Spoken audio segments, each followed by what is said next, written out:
So we're on the section F here, which is the last dissent of the dissent, if that makes any sense.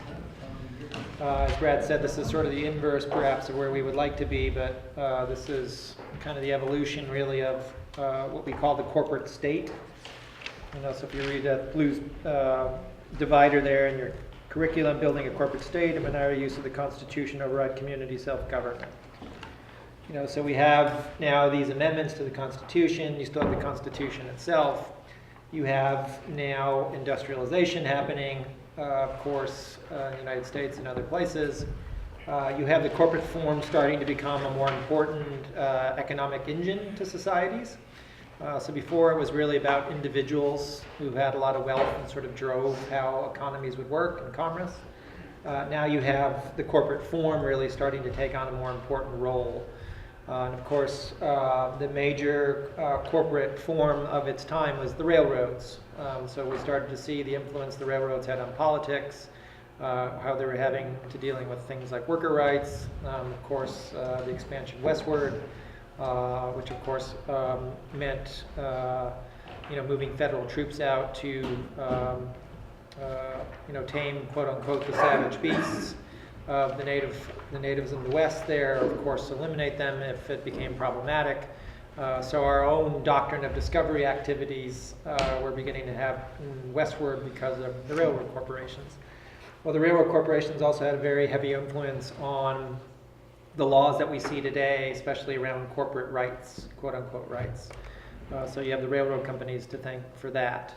So the first piece that we're going to look through in the start of this corporate state is, what have been these rights that corporations have been found to have. And I've also put the word found in quotes because that's the term used to somehow make the determination that corporations, for instance, should have the 14th Amendment protections under the U.S. Constitution.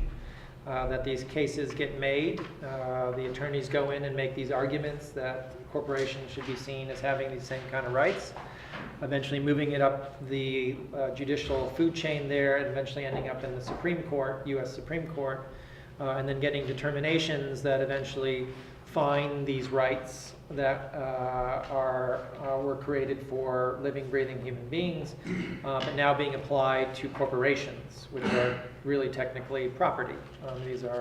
Corporations are chartered by states, and really in paper form, they are property, yet they are being seen as having the same rights as living, breathing human beings. So to help sort of explain the evolution of that, the origin of that, in your curriculum as a portion of a brief put together by CELDEF to talk about this history of corporate rights. I think the full brief's about 63 some pages. You can find it on the CELDEF website if you want to read it. But this sort of points out sort of the seminal cases within our judicial history of where corporations, when corporations, and why corporations are eventually found to have all these rights. And what I mean by rights are things like Commerce Clause, Contracts Clause rights, but also First Amendment rights, Fourth Amendment rights, Fifth Amendment rights, Sixth Amendment rights, 14th Amendment rights, and it hasn't stopped. So the two most recent bestowals of constitutional rights or recognition of those rights or the finding of those rights that we've seen have been with the Citizens United case in 2010. And then more recently, there was a case dealing with the Hobby Lobby Corporation and around religious protections of corporations. So it's another edge of constitutional rights under the First Amendment that, at least in a limited way, corporations are seen as having religious rights as well as free speech rights and political free speech rights. So this kind of gets at these elements of the box. We're also going to get at Dillon's rule here later in this particular section. But again, as I mentioned yesterday, these things are all judicial interpretations. In essence, these are judge-made law. So when we think about how laws are made, we always think, well, it's the legislature, or it's Congress, or it's our local city council, or whoever it is, they make the laws. Well, laws also get made by judges, by their decisions, their interpretations of the law itself.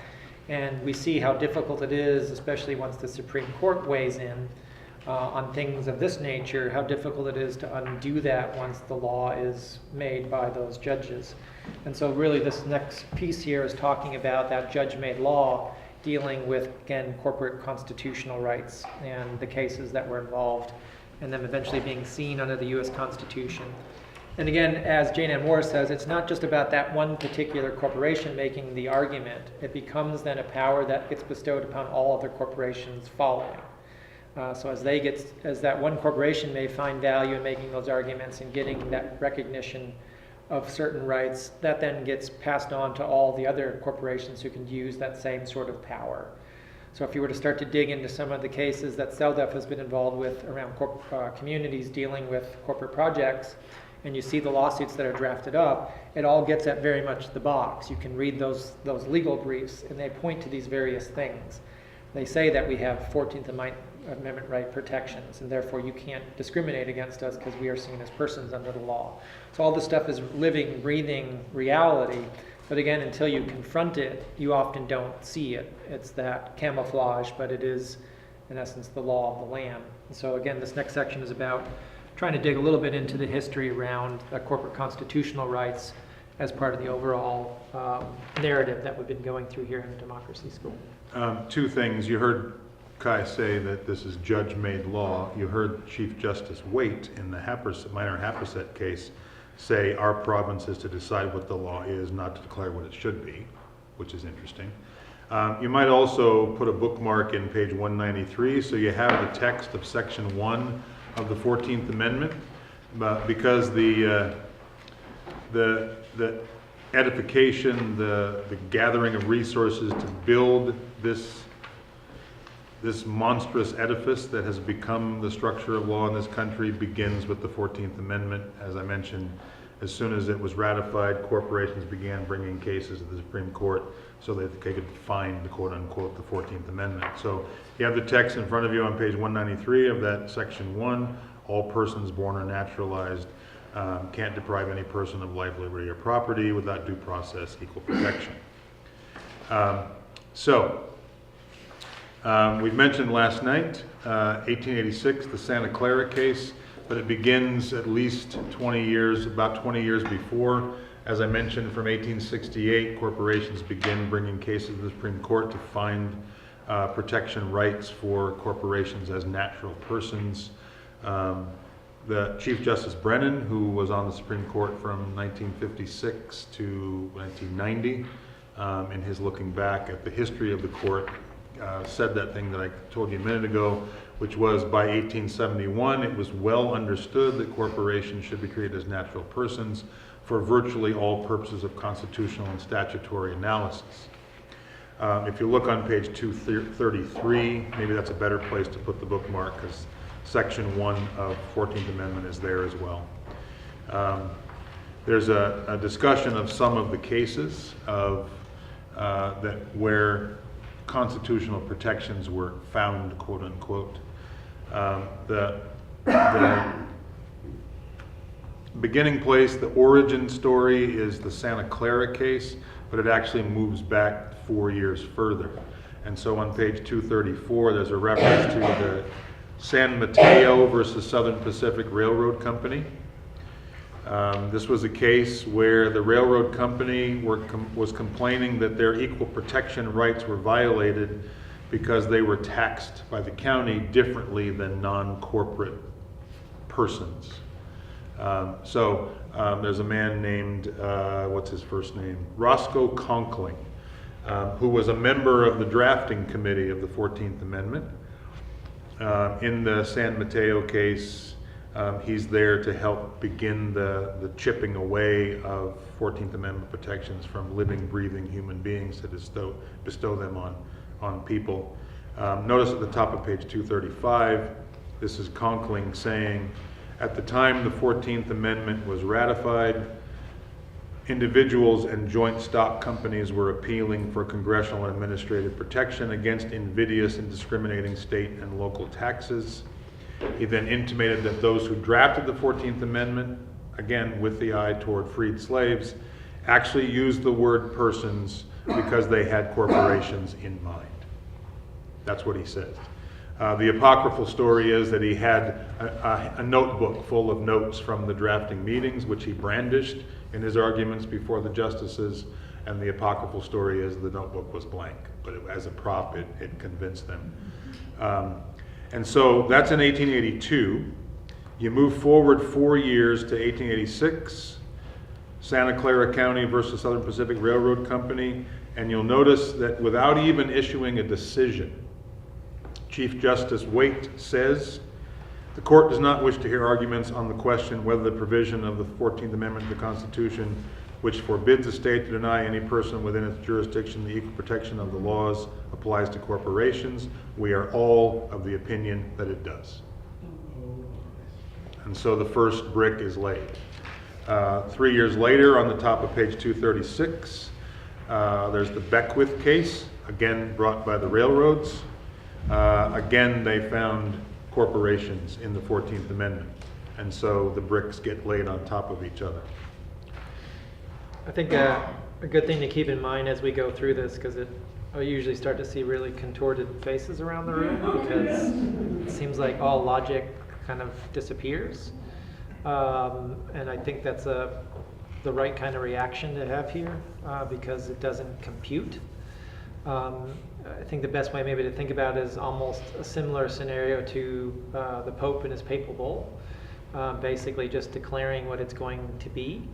And so even though you have this rule of law and you have these judges that are supposed to be looking at law, they make these very contorted arguments to support this idea that corporations should have the same rights as people.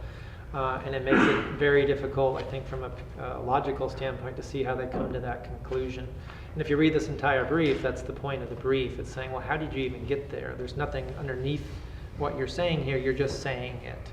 And so we see these courts, basically, these judges saying it. And let's also keep in mind, even though they're supposed to be separate from the other branches and they're supposed to be not under the influence, a lot of these judges, of course, got into the positions they did through, the influence of such groups as the railroad companies. So it shouldn't be any surprise in some ways that they were making a lot of these decisions around constitutional rights for corporations at the time of the height of the railroad corporations themselves.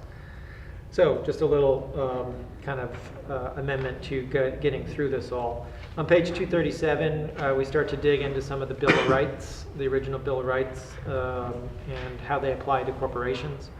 So the bottom of 237, again, finding in quotes corporations in the First Amendment.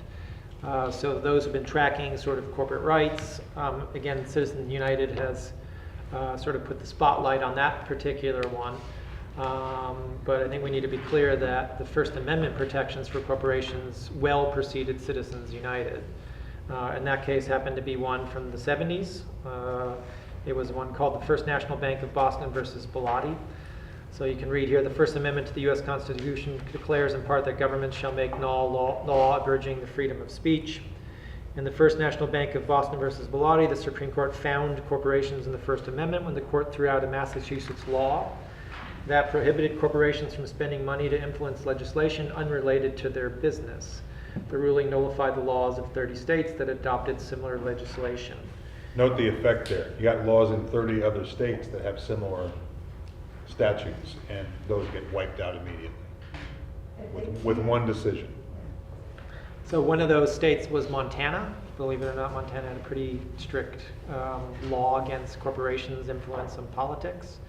And they, I believe, were the only state to try to hold their ground against Citizens United when it came in, trying to stand on that old law from that period. But again, you saw places that saw what happens if corporations are allowed to influence politics and the corruption that results. And so you saw, what seemed like logical, again, means to block that influence coming from those large economic actors.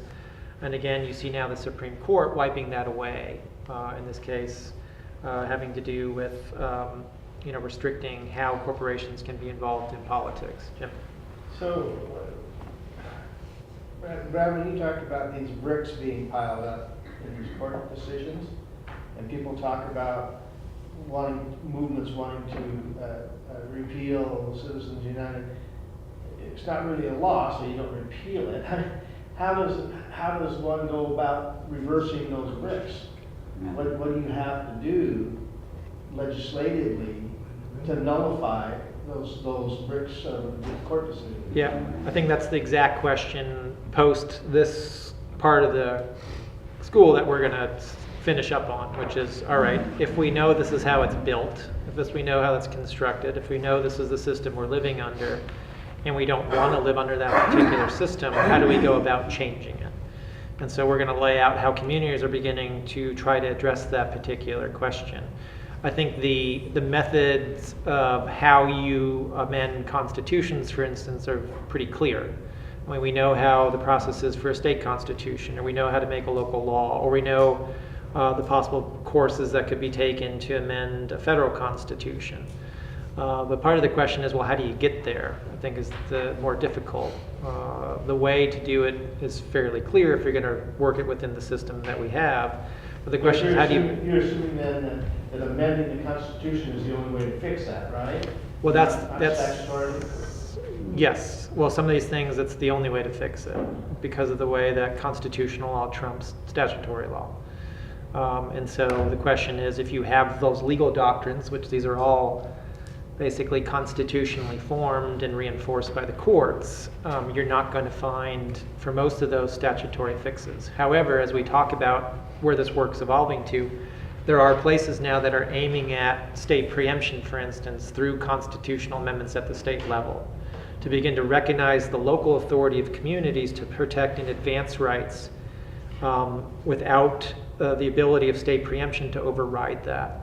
So functionally speaking, if North Carolina recognized the right of local community self-government, the right to protect rights or advance rights, well, that state law would have no teeth because it wouldn't be able to override the rights protections that the communities there were putting in place. So when I talked about the ordering of government and where rights should be most protected, we start to get into that reality of how that may work. And then the question is, how do we get there? And so this last section is to describe really how the system works in the sense of corporate power. And then the next piece is really, well, what can we begin to do about it? What are our options and how do we get there? So the next one that Brad's going to talk about is how corporations got to get Fourth Amendment rights. So what was the history there? The Fourth Amendment refers on page 239, the right of the people to be secure in their persons, houses, papers, and effects against unreasonable searches and seizures shall not be violated. We got a case in 1906 involving the tobacco industry. This is a price fixing case. It's called Hale versus Henkel. So there's a grand jury subpoena at a lower court level issued under the Sherman Antitrust Act saying that the tobacco companies are engaged in price fixing unlawfully. The subpoena ordered those corporations to produce the documents. The corporation said that violates our Fourth Amendment protections. It's an unreasonable search and seizure. The court sided with the corporations. And so now corporations have Fourth Amendment rights. This is also the source, and there's a footnote at the bottom of the page, 239. There's a case from 1986, Dow Chemical versus the U.S. There were overflights over Dow Chemical facilities to test, EPA tests for violations of the Clean Air Act. Dow Chemical sued saying that was a violation of their Fourth Amendment protections, and they won. So 2 more bricks in the Fourth Amendment edifice. Page 241 is a reference to the Fifth Amendment. Yeah, so if we remember, the Fifth Amendment has a couple different parts to it. Actually, if you just quickly go back to 240, the Fifth Amendment, the U.S. Constitution declares in part that no person shall be subject to the same offense to be put in jeopardy, twice put in jeopardy of life or limb, or to be deprived of life, liberty, or property without due process of law, nor shall private property be taken for public use without just compensation. So it's got those kind of 3 main elements to it. And corporations have found to have those constitutional protections as well. So below there you have a case dealing with part of that Fifth Amendment. It's a Supreme Court case called Noble versus Indian River Logging, in which the court ruled that a grant of public land right-of-way to a railroad corporation by the Secretary of the Interior could not be revoked by subsequent secretary without extending due process of law to the corporation. So that due process part of the Fifth Amendment. The next one is a case called Pennsylvania Coal versus Mahan from the early 1920s. This had to do with a growing problem in Pennsylvania on longwall coal mining, where there was land subsidence. So they were taking out the mass underneath the ground, and it was causing things on the surface to subside. So the state legislator, out of the sense of public safety, decided that what needs to happen is that pillars of coal need to be left in place to make sure that the roof, in essence, didn't collapse in, which seems like a sensible thing if you're trying to keep either structures or even possible streams and whatnot from collapsing in because of the underground activity. Well, the state got sued. Eventually that case got up to the Supreme Court level. And the corporations argued that by leaving those pillars of coal in place, that it was a takings of corporate property, and that they'd need to be justly compensated for that. And the reality was the amount of coal that needed to be left in place, the value of that coal was beyond the capability of the state to be able to pay that. And therefore the law couldn't be upheld because they couldn't offer just compensation for an action they were taking for the sake of public safety. But the corporation latched on to the Fifth Amendment in order to make the argument that it was a takings of property claim under the Fifth Amendment. On page 241 at the top, that has to do with the double jeopardy clause, has a case called Fong Fu versus United States. The bottom of the page talks about contracts and commerce clause. Not going to spend a lot of time there except to go back to the contracts clause through what's called the Dartmouth case. We'll get to a little bit later. On the Commerce Clause, you've had a number of cases, and I don't know what the seminal one was around sort of adaptation of the Commerce Clause, but some of the cases we've talked about in the sense of, again, communities or states really looking to enforce a different view of their societal arrangement. One had to do in the state of Virginia, where they were looking at landfills and how to deal with their own waste production as well as out-of-state waste coming in, and how to manage that for the years to come. They had decided to ban out-of-state waste because they just couldn't contend with the amount of trash being generated even by themselves. Well, they got sued by Waste Management Corporation, contending that their law, which they looked at to be as a sensible way to deal with trash, was a violation of the U.S. Commerce Clause because they were interfering with the interstate commerce, the transportation of waste, and therefore their law violated that clause of the U.S. Constitution. Therefore, it violated the corporation's constitutional rights. In the farming sector, which kind of feeds into where this work started or evolved from, where communities in Pennsylvania started to pass anti-corporate farming laws. So as these factory farms were coming in, they started to understand that they were living under this particular structure of law, and that it wasn't enough just to try to play the regulatory game. They had to jump out of that and play a very different game, which was about asserting their right to make decisions in their own community and actually to reject what they saw to be viable threats to their well-being, their quality of life.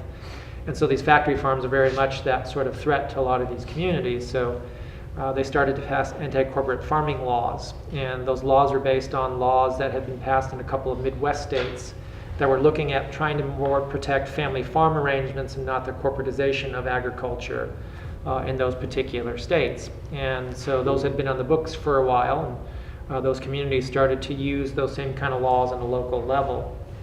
What eventually happened in a lot of those particular states, though, is as the corporate interests became interested in those places, because they were running out of room in other places, and they needed new places basically to colonize with their concentrated animal feeding operations, their factory farms. They started eventually to end up in these places that had these laws saying we did not recognize that type of agriculture in our state. Well, they understood that they needed to go after the law itself, because they also understand that law can be a barrier to their own actions, and they needed to shape the law to their benefit.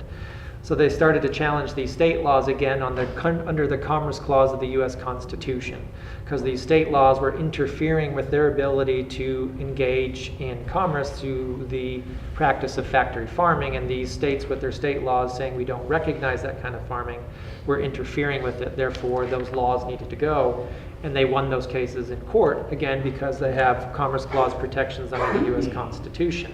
So even at the state level, when states begin to actually define perhaps what agriculture looks like, even states are vulnerable to these legal doctrines. It's not just the local level, but we see even how the state level can be overridden under corporate interests and corporate pursuits because of how law is structured. Too, right? I mean, even though you might be safe for the interim, conceivably, right? Yes. It's like the train is coming in a way because you may end up in the sights of corporations. And I think that happens on the other side. So even when instances have come where we've had the kinds of protections that say we want to see happen because of the way that the state may recognize that relationship, let's say down to the level, or even if the court makes a particular decision at the state level, that it's always vulnerable to be overrun at some point if the economic interests so see fit to have to wipe it clean, because we don't have a natural defense mechanism in the way that the government is ordered today, because so much power is held again in that hierarchical, centralized, preemptive, privatized kind of way. And so, yes, I think a lot of it is a matter of time. And so I think if anything that comes out of the schools to understand that we have a systems problem, a systems situation that we have to deal with, and so we need a systematic approach to deal with the system itself. And in essence, there's no pulling one thing out, or there's no silver bullet, or there's no one thing that has to happen, but that the frame has to be this complex, because we're literally in that kind of a situation. If we don't want to live under the current system and we're wanting to pursue something else, that's where we have ended up through all the various things of history that we saw, but also this evolution of corporate power as the courts have bestowed upon corporations, as we just kind of went through in this model brief. So any questions there? I know it's a lot and it's not the full depth, but it's just to give you a taste of how the corporations have used the courts. But again, remember, they're using the courts in relation to the constitutional structure itself. So again, it's not coming out of completely nowhere. It's coming out of the fact that the way that our own Constitution's DNA'd, it has a much easier means to recognize those kinds of rights, because it's about commerce and property, more so than it has the ability often to want to recognize what we'd consider to be basic fundamental rights, because it's not designed to do that. I mean, we've added the appendage onto the Bill of Rights and then made some changes, but the body of the text itself is not predisposed to operate, I think, in the manner that we would like it to. And so the consideration then is the Constitution up to the task of where we sit today, I think is a very valid question to put on the table.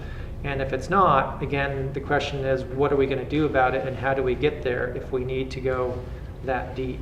I saw a hand go up somewhere. Well, it's just like, if the corporation, it seems like they win out in every situation because they're seen as people and their rights are being violated if, the state wants to do it. You're It's seeing like, people in their trump cards. They did do in the waste management case. I was in the Department of Ecology when Waste Management sued the city of Spokane and Spokane County for its waste control, flow control ordinance, claiming that it was an infringement of free trade.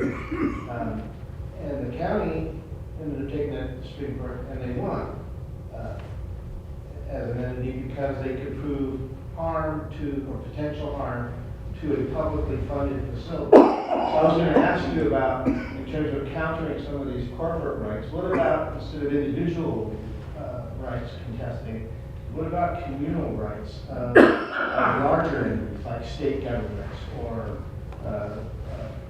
regional authorities, let's say like Tennessee Valley Authority or something like that, claiming a right and that they're protecting, let's say, a public investment, which is what they did with the... Yeah, I don't know about that particular scenario itself. I would say that really the work that's moving now is based on this communal rights idea, this community rights idea. And it's really coming through people understanding that if government is supposed to be them, then government should be operating for the people, and to basically build government to do that kind of protection that the system in large degree doesn't want to do. So even in cases where it may seem like the system is working, the question is it working well enough, or how deep is it working? Because it's still a commercial argument. The county argued that they were harmed financially. Yes. Would be harmed financially by this. And even when you begin to look at the quote-unquote wins, especially in the fossil fuel world today, that we stop this terminal, we stop this pipeline, or we stop this. Well, you dig actually into what is said, it's all about economics. Even though there's thousands of pages of people who make around environmental damage and quality of life and all the things that should have real power, they really don't, because it's so pinned to the economics of it. That if you can prove something that it's worthy for the commercial interest and the greater good from a commercial standpoint, well, you can get just about anything. You can also use that in the cases where these quote-unquote wins happen to say, well, in one case in Oregon, there was a pipeline project that's still in play, and the federal regulatory body said, well, we're not going to give you the permits, not because you made all these arguments about the environmental damage and how it's feeding the unsustainable fossil fuel model and all that, but you can't really prove to us that there's a great enough economic need for us to then issue, for instance, the power of eminent domain to seize people's private property to put the pipeline in. So However, competing financial. sure. However, if you can come back to us and show us that it's financially feasible, we would be more than happy to stamp your approval as approved, your permit as approved. So I think this is where we've come to you. It's, you know, we can look at individual cases, which is fine, but we also need to look at the collective whole of what's been happening and where do we really sit environmentally, socially, economically. And have to understand it's all been operating within this system, and is it sufficient enough to get us to where we need to go, let alone the bigger question of the ecology of the whole planet itself, or do we need to actually do something different? And of course the corporate entity, and it's really you know, complete marriage with the state itself, you know, let's be frank, they're running the show, and if we get anything, we get scraps. And do we want scraps, or do we actually want to be the ones running the show and deciding, as we thought government was supposed to be in the first place? That's where we sit. So we have a couple more pieces about, well, a couple more pieces, I think, to further depress you. And then it is going to be about, well, what is maybe happening that you might find hopeful or energizing or interesting, and perhaps what can actually happen here in Spokane or in other places. We'll try to end on a little more of a high note, but we do want to get to a couple more things within the curriculum before we turn it over to there. Just a quick one. In this 150-year march of corporations to personhood and protection under a variety of amendments, was anyone screaming judicial activism then? I mean, there have been voices here and there. Nothing like what we've heard since 1972.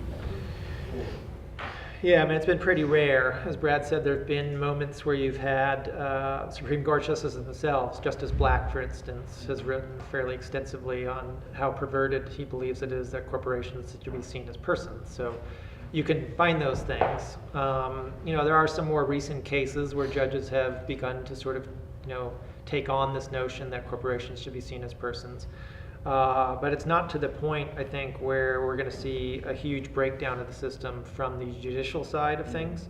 It's still got to come from the people. It's still got to bubble up, in essence, to force that, or whatever means it needs to then make it such that it becomes more feasible. So that public pressure, that heat has to be turned up more than it is today, I think, even for judges to step outside of the confines of what the law says they're supposed to be doing. So I'll do this, and then you can move back to here. Okay. Okay. On page 255 is the title page of a book by Jane Ann Morris. We heard from her last night in Help, I've Been Colonized and I Can't Get Up. This is a book called Gaveling Down the Rabble. Earl mentioned last night the work of POCLAD, the Program on Corporations, Law, and Democracy. So they're the publisher of this book. And this is a two-page excerpt from the introduction, so she's laying out what the book will decide. And what she's describing there is a lot of what we just talked about, the nature of if it's economically connected, if it's commercially linked, then it has viability and discussion, otherwise it moves to the margins. On page 256, as she lays out what she's going to be looking at in the book, at the very top, she says, does your town or state have the power to ban pesticides or radioactive waste, restrict truck traffic, require rigorous recycling? Could it prohibit a corporation from doing business within its jurisdiction? Who are the all-powerful people who can deny voters, invalidate the decisions of elected representatives, and void constitutional amendments? skip to that middle paragraph, and when she talks about, you know, places that try and pass local laws to say no to those things she's just elucidated. Many local efforts, especially the bolder ones that make a difference, follow this plot line. After a measure becomes a law, a coalition of transnational corporations and their attendant nonprofit trade industry groups challenges it in court. Similar scenarios have played themselves out thousands of times in the US since Reconstruction. Usually, corporate interest won. And then she lays out her aim, if you want to get a copy of the book, so that she, you know, in chapter 4 she'll do this, and in chapter 5 she does this. On page 257 is her emphasis and revisiting on multiple occasions the Commerce Clause. She says, I look at how interpretations by the courts and legislatures developed over time to promote the anti-democratic facets of free trade and explore the historical development of interpretations by the Supreme Court of the Commerce Clause. Starting with the Singer Sewing Machine Company, she talks about the interpretations of the Commerce Clause throughout industry, covering everything from chicken feed to migrant labor, providing a historic overview of the ebb and flow and the use of the Commerce Clause to invalidate local, state, and national legislation. Starts with the New Deal. It's used not only to support expansion of corporate control, but as the constitutional basis for many of the federal laws which make up our so-called safety net. In the second to last paragraph, she reviews what we've already talked about, which was the Civil Rights Acts of the 60s got traction because they were anchored in the Commerce Clause. The 3 Reconstruction Amendments, other uplifting human rights language in the Constitution were bypassed, as hopes for civil rights for all instead became pinned to the Commerce Clause. And if you have a Constitution as a document which enshrines and protects property and commerce and not rights and liberty, then that makes perfect sense. We've referred to Dillon's Rule multiple times, last night and again today. So there's a brief excerpt on page 267 and 268. Some of the words of John Dillon himself. He was Chief Justice of the Supreme Court of the state of Iowa. Before that, he was Circuit Judge of the U.S. for the 8th Judicial Court. And so on page 268 is some of his language explaining how in the way that local government works, the municipal government, which is chartered by the state as a corporation, but there's a difference in state law, and Kai's going to talk about this, between municipal corporations and private corporations, and what rights they are given, what powers they have. But that a municipal corporation is only given as much power as the state deems it deserves. We saw that play out in Spokane in 2013. The initiative, the Community Bill of Rights, was sued before it even went to the ballot by a coalition, a cabal, if you will, of local private corporations and the county commissioners and 2 city council members acting as private citizens. Their allegation at the lower court was as an instrument of city law that the city had no right to do this. It was not allowed to do legislative things that only initiatives from the people can do. Administrative, am I getting the distinction right? Legislative and not administrative. We appealed that. It went to we won at the appeals level, went to the state Supreme Court. The state Supreme Court upheld the lower court ruling, essentially reinforcing Dillon's rule that the state never gave the city of Spokane the power to do that under Dillon's rule, because cities can only do initiatives that are administrative and not legislative. And that's not a power that the citizens of Spokane are given. On page 268, some of Dillon's own words explaining the right of local self-government, decisions denying right, as the title at the top of the page. And at the end of that first paragraph, just a little back a sentence, right in the middle of the page, the middle of the paragraph, he's talking about legislation enacted by local municipalities. Such legislation has frequently caused the courts to consider the abstract question whether a municipality has any inherent right of local self-government which is beyond legislative interference, and much has been said in support of or against the existence of the right, which should be construed as having reference only to the question before the court on the facts of the particular case, although couched in language so sweeping as to give it general application. The legalese is so dense you want to fall asleep, right? But this is the key sentence.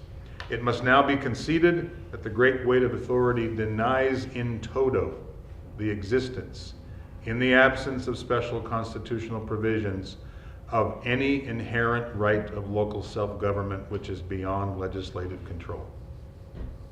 The citizens of Spokane, of Olympia, of Seattle, of Medford, of Eugene have no right of local self-government beyond that which the legislature gives it. That's the state legislature. The state legislature. At the bottom, those last two paragraphs, the people are the recognized source of all authority, state and municipal, and to this authority it must come at last, whether immediately or by a circuitous process. So you note some irony and contradiction in that statement. He then follows it up by saying, it is not necessary to a municipal government that the officers should be elected by the people. Local self-government is undoubtedly desirable where there are not forcible reasons against its exercise, but it is not required by any inexorable principle. This is the opinion of one man who happens to be a sitting judge, which became a binding legal opinion that is used daily in the courts around this country. And he was a sitting judge in Iowa. In Iowa. So would this be like the clause they would have used in Michigan to take over Flint? Yeah. Yep. Because they had no inherent And Detroit, right to right. control. Right. Nobody can make a decision to supersede that? And that relationship between the state and the local, no. I mean, because Can you say it's a faulty decision? Isn't somebody down the line can say that was a faulty decision? And there was a contemporary who was arguing just the opposite, a guy named Cooley, who actually I believe was from Michigan, who was arguing that there is a right of inherent right to local community self-government. Dillon basically won out the day within the court system, so that becomes one of these legal hammers that is wielded against communities a lot by corporations. So from a conventional legal standpoint, the municipal corporation is beholden to things like Dillon's rule. So practically speaking, when communities, their elected officials say, they throw their hands up and say, I wish I could do something about it, there's nothing I can do. They're often looking at this exact box to say, well, under conventional law, there's nothing I can do as your elected official if I follow what Dillon's rule says. So two things come out of that is, all right, if that's the system we're in, can we continue to live under that system is sort of the bigger question. The other thing we have to remember under things like Dillon's rule is it applies to the municipal corporation that is the government, okay? So what I mean is the city of Spokane is a municipal corporation. Dillon's rule applies to the municipal corporation. It doesn't apply to the people of Spokane. So we have to begin to make our own distinctions that we are the political power, for instance, in this community, that we are self-governing people, and that things like Dillon's rule don't apply to actually the people. And so part of the work has begun to actually reject things like Dillon's rule because they really don't apply to the people within a community. They apply to the construct of the municipal corporation based on these legal discussions and these legal decisions. So it comes down to what we think, again, is the just system and not the just system, and what it is we have to do to actually get ourselves out of the box.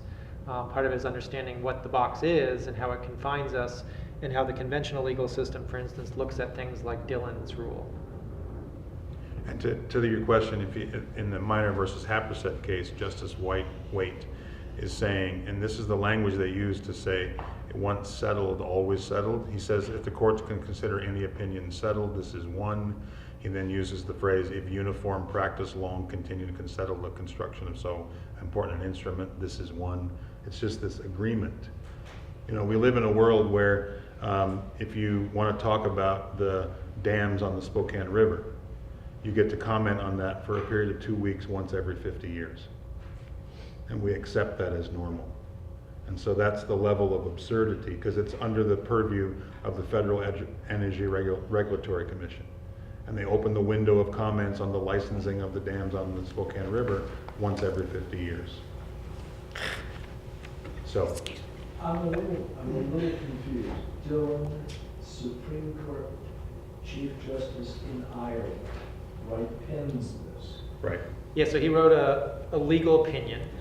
The legal opinion then gets introduced in court, and it eventually makes it up to the Supreme Court, and it's referenced within a Supreme Court case. I see. And because of that, At that time, he wasn't functioning as, maybe he was functioning as the Chief Justice Court of the Supreme Court Yeah. of Ireland. He was. yeah, I mean, the way that I don't know if he was, but the way in which it became this legal hammer now is it's made it way up against that, again, the judicial food chain. And it's been recognized at that Supreme Court level that you now have, I think it's 43 of the 50 states consider themselves Dillon's Rule states. And so functionally speaking, Dillon's Rule is operational in those places as law, even though it came out of someone writing a paper about the relationship between the state and local, it finding its way in court, and then judges at the highest level agreeing with that opinion between the relationship of the state to the local.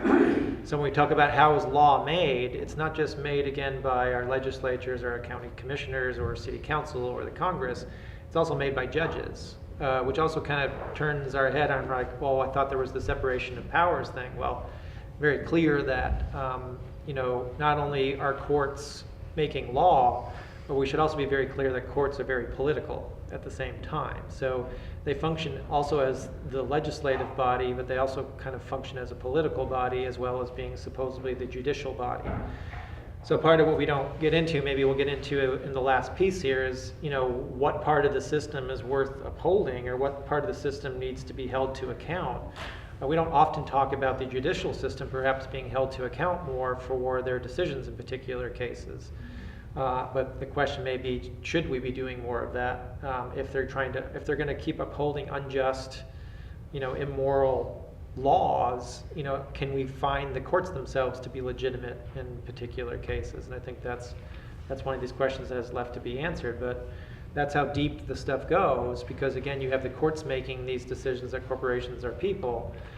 So there may be cases in which we have to call the court out to account, not just the corporations, not just our legislatures, but perhaps the judges themselves or the whole judicial system. So again, it's about where do we think we're at, where do we want to go, and what are we going to do about it. We'll get to that in about 10 minutes, but we wanted to at least hit two more things around how this thing functions, and then we can get there. Just a quick clarification where Brad, you were asking kindly, so cities can only come up with rules for administrative, not? So I just looked up the Supreme Court decision which struck down the Community Bill of Rights. The decision says local initiative power is limited to legislative matters that are within the authority of the city. The case affirmed that the trial court's ruling that the Envision Spokane initiative were outside the scope of local initiative power. Here's what we allow you to do. The ruling of the court was, you're trying to do stuff that's out here and you can't do that. And just to kind of give a Dillon's Rule stamp on that whole decision, the Supreme Court of the state of Washington has made a very clear distinction between state initiative power and local initiative power. It's decided to uphold that the state initiative power is a right of the people, and it should be protected as a right, so at that highest level of how the system operates. It's basically made the decision that the local initiative power is a privilege, all right? Is a privilege. And if you run afoul of the confines of that privilege, well, that initiative, in essence, won't make it to the vote of the people. That we're going to treat it as a second-class citizen to the overall initiative process. So it was that deep in making that decision. It didn't make a distinction between state and local as being equal. It's basically made them unequal in what it is that people can bring forward. And if we begin to understand if movements are going to build, and they're going to build from the places where we're at, how damaging that is when you can't even bring forward new ideas, new innovations, as Madison was afraid of, in your local community, you can see how using direct democracy or the shutting of that down actually shuts down the ability to grow democracy when courts make that kind of distinction that local initiative somehow should not be treated as a right. In essence, the people's right to vote on it is really secondary to whatever the interests are to say that whatever you're proposing may run afoul of current law, for instance. The class might be interested in the power that the city council has with their poison pen issues for killing citizens' initiatives. Yeah, we can talk about that, about what, I mean, part of that is really this overall, what does the system do? So the closer you get to touching the sources of power, what does the system do to respond to that? We talked a little bit about it last night in the sense of these reactions to protesters and, you know, making them organized criminals, or initiatives, as you brought up, you know, trying to put things on the ballot that interfere with the vote of initiatives to basically sway the people to vote against it through really questions that make the issue of the initiative suspect. So yeah, I mean, it's all sort of what can be expected when you begin to try to dismantle the system, that the system isn't going just to let you dismantle it, it's going to find a way to get rid of you. And so part of the organizing has to be to anticipate what that may be and organize around that, use that energy to actually potentially build the movement, which again is not so different than other movements had to do as well. So Susan B. Anthony voting when she knew it was illegal, you know, it was all about building the movement, the recognition that the system itself is unjust and needs to change, and we're going to find ways to keep exposing it for what it is. So 2 more pieces and then we can kind of get into discussions because it seems like people want to get there. On page 259, you've got an article called "You've Heard of Santa Clara, Now Meet Dartmouth." I'm not going to spend a lot of time with this, but this harkens back to what Thomas spoke about last night in, you know, this idea of where did this kind of corporate constitutional rights come from. You know, if we were to spend more time in looking at things like corporate charters, you know, after the Revolutionary period, people were very leery of the corporate form, because if you remember, the East India Company was very powerful in shaping the colonies or really oppressing the colonies. So they very much wanted to control what corporations would do, that they would have a limited purpose, they would have actually limited life. So a corporation may be formed to build a road or a bridge, and then once that job was done, you know, the corporation would go away because it's given to the public good. So really having more control over the public entity, the public form, was very much at the, again, top of people's minds. The Dartmouth case is a pretty important case to begin to really unravel or basically cut loose the corporate form to be something beyond really the control of people in a lot of ways. This case had to do with Dartmouth College and wanting to turn it into Dartmouth University. So to take a private institution at that time and turn it into a public university. This was all in the area of Jefferson's view that education was paramount in a functioning democracy, and that these educational institutions, at least at the higher level, were being basically kept for the powerful, rich, the few, or were the only ones who were really being educated. And it was this idea to broaden education. And so there was beginning to be these moves in other states to take private universities and make them public. And keep in mind, these private universities were initially chartered by the King of England, of which was no longer the power in the states anymore.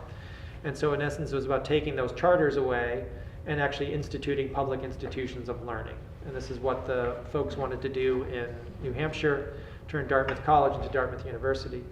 Well, the case basically was that the Board of Trustees didn't like that, and they took the state to court, eventually getting up to the Supreme Court level.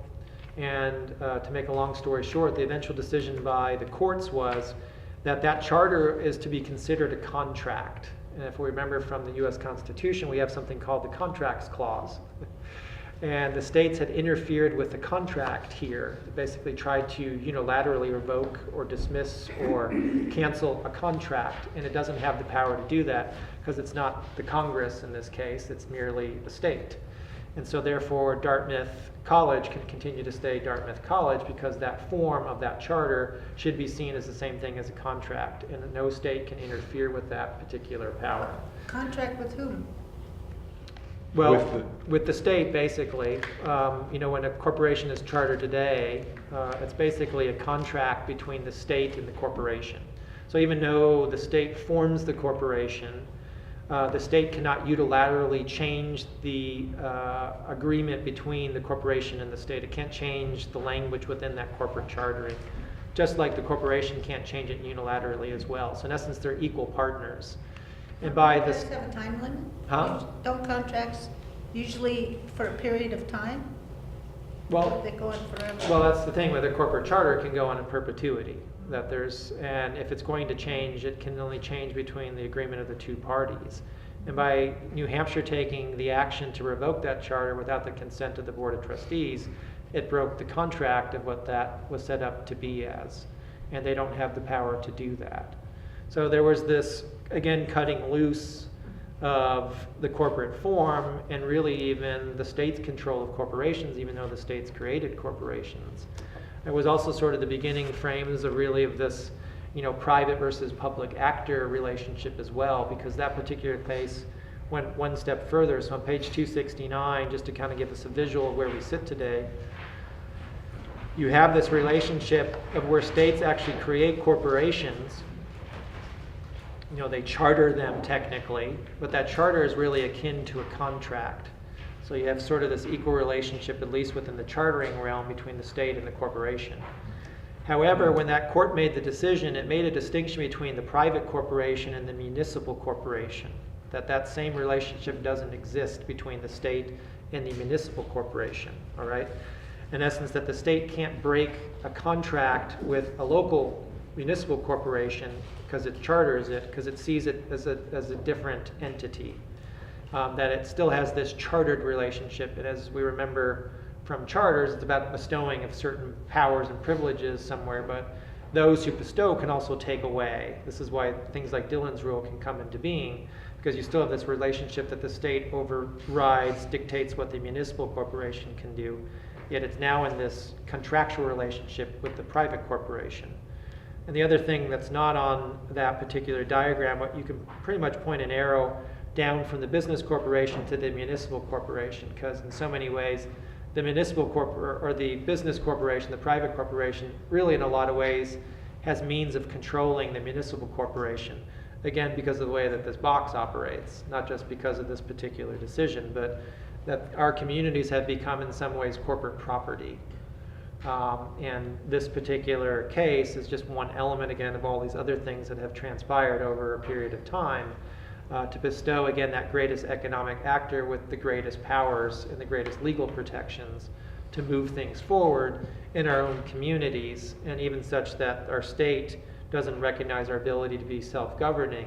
The state basically dictates what we can make decisions on. And again, if it gives you power, it can take that power away. And that Dartmouth case is, again, one of these things from a legal perspective that you can go back to one show sort of the evolution of corporate power, but also this distinction that the courts made that municipal corporations should be treated differently than private corporations.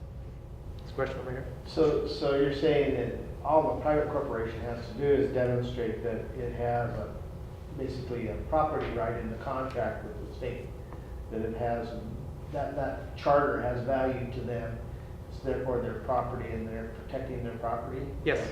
So as soon as that, even though, again, it's perverse because, again, even if you read some of the corporate code language, it's, they call corporations creatures of the state often, so there's this idea that I have this image of like a laboratory, Frankenstein, creates the, but basically as soon as it's cut loose, it's no longer subordinate to the state, it's equal in the sense of the contracts relationship. And in some ways, it's very much superior to the state through the other legal doctrines that function. So even though you can go after corporate charters, as we talked about last night, if they violate the law, the problem is that work within the confines of the law, they're perfectly able to do what they want, which is, again, often it overrides even the power of the state itself. So again, we have a system, the state makes the corporation, but the state immediately becomes more powerful than the state itself. How's everybody feeling? Hopeful? Why so many people sell their souls to the devil? What's that? Why do so many people sell their souls to the devil? So, question. If corporate persons have more rights than actual persons, what's to stop a whole bunch of people from incorporating and getting those same rights? Well, yeah, I mean, you can It's go not, out. it's not just the corporate form, it's the wealth and power that you can animate because of it. You know, Walmart Corporation, Exxon Mobil, Smithfield Foods. If the 20 of us and each of us brought 20 friends, we can incorporate, but do we have the power to play on the same playing field? So we find the person that won $425 million in the lottery the other day and make them the president if they're amenable to it. Make them the president of the corporation. Well, we also have to remember that we have these different elements of how the box functions. So, you know, it's not just about corporate constitutional rights. There's the preemptive power. There's Dillon's rule. So, again, we can pull one or two things out, but does that collapse the full system of what needs to be collapsed for the good stuff to grow? And so, I think it's about. I think, in my view, part of the work is how do we grow this as fast as possible without losing the complexity of the reality we're within. Because as soon as we compromise the frame, we compromise the movement building, we compromise the organizing that happens because we give it short shrift.